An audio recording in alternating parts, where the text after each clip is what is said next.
Hello guys, this is Rosella and welcome to my vlog. By the way, let me share with you guys sa mga kaganapan atong time nga nag-pinning ceremony me before me gi-deploy sa mga school, sa mga establishment kung asa mi na-assign. It was early morning og nag-prepare na ko ani para sa mo ang pinning ceremony para dili mi malate. Tungod kay ana nga mo ang mga program head nga dapat 7 AM sharp na ana mi dito sa gym ug uban na mo ang parents or any loved ones nga pwede makatawag sa imong pin dito sa stage. So nag-makeup ra ko ani ginagmay no kay syempre para pod nga presentable ta inig abot sa stage or inig paso nato ba kay syempre daghan kayo mga tao guys nga maglantaw sa tuwa ug ako pagingnan si mama nga dapat mag-makeup pod siya para pod nga presentable tan-awon ug naibatang gamay diri nga gusto pod mag-apil-apil mo to nga gisapot siya nilakaw na kadi na ko paapilon og makeup kay syempre bata pa ba guys. Papula-pulahan lang gud nagamay ang lips guys daog na then blush on lang din gamay dayon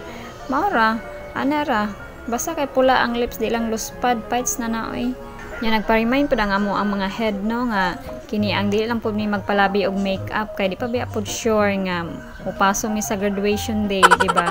So kanang slight lang daw kuno nga makeup. So mo to lipstick lang og blush on daog na. So mo din niya mo ang type B intern uniform guys no. So mao ni siya ang ipasulob sa mo ang mga head para sa pagtaod sa mo ang pin og ang nameplate namo. So before malakaw dili gid kalimtan nato ang perfume no para pod fresh tay ni gawas unya kining bata ko pang gidula-dula para dili siya maghilak iniglakaw namo. It was 6 AM guys ug ako pang gipadali-dali si mama kay basin og malate na mi unya kaulanon pod niya siya nga time. So mao to nga ako siyang ipadali kay basin og nagsugod na or unsa bakaha. Unya kay naman ako no siya nalimtan iyahang relo so di magid siya kalakaw nga wa siya relo para pod ako no medyo social gamay so mao to nga nagwat ko sa iya gamay.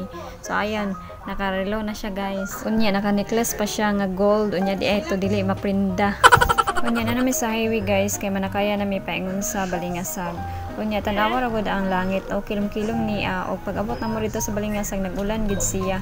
Unya diri ra mi niagi ni mama sa kilid sa gym kay kaulan nagulan siya og basa ang semento mao to nga wala pa man day nagsugod so nagpalit sa kuugpan ug pagbalik na ako nanapaday ako mga classmate ug na-open na pud ang gym. So waiting sa uban nga nangabot so naglingkod sa mi diri sa kilid para makapahulay sa ami ug napaday ang uban ako mga classmate nangabot na og ilang mga parents.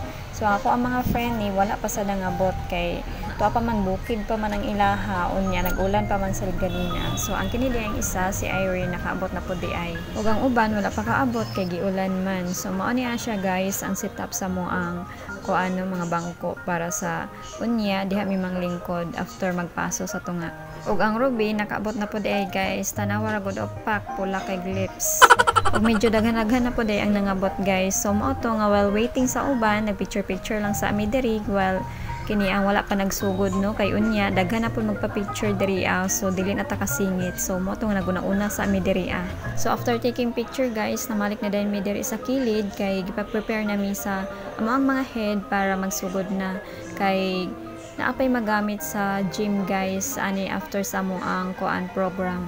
Ug sa mo ang department BSBA mo ni siya mong program head nga buutan kayo si Ma'am Venus. Ug kami na diay nagsunod ani nila sa pagpaso no ang naghatod sa kuha is si Mama. So akong ate ako ara din siya gipa apas para maka-apil pod siya sa amo ang kuan kini ang program o para pod nga di masayang iyahang pag-uli. Yes guys, banto akong ipapasong ate kay para ma-experience pod niya no kay sa mga program sa iyahang mga anak wala siya diha permit tungod kay trabaho man siya o OFW man siya tapos si mama na lang perminti ang attend sa mga program sa iyahang mga anak ug kaniang meeting ug hapit pa among mga names sa nigipantawa guys so sila ni mama waiting sa pilid.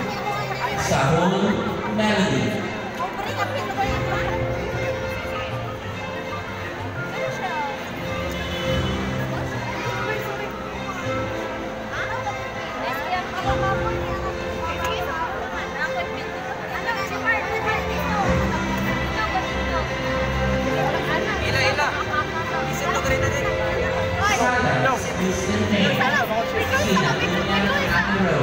Ug mo na din nga time guys no nga nataora na ta og pin og nagpicture lang ni mama ani para remembrance na lang pod og sa akong ate kay mo balikan na pod ba siya sa Kuwait. So mao to nga nagpicture lang mi kay wala ko naka video ani guys. So with my classmate also ako ang kagrupo permi.